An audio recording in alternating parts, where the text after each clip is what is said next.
به جهان یاری نشد خدمت مادر.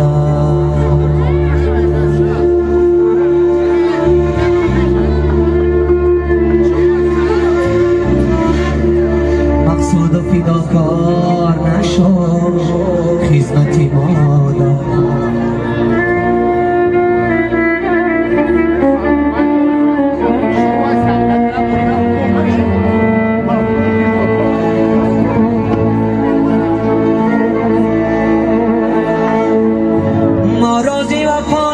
وفاداری بیاموز با فطرت و آشیان نشد خدمت مادر.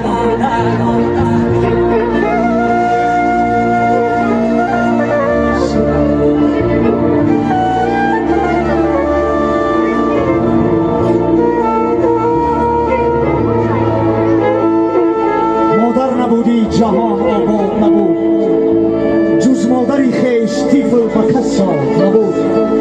خوش دولتی آن کسی که مادر بری اوست، مادر گهی بیماری سری بستری توست.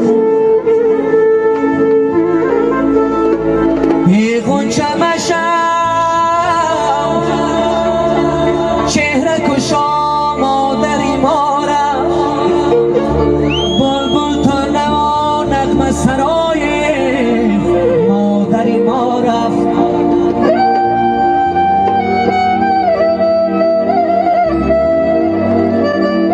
هر بدگوهره به قدر گوهر نرسد، هر بدگوهره به قدر گوهر نرسد، هر غاله به فهم بوسه تر نرسد. ما گنج جهان اگر به یک جا آریم، بر قیمتی اللهوی مادر نرسد.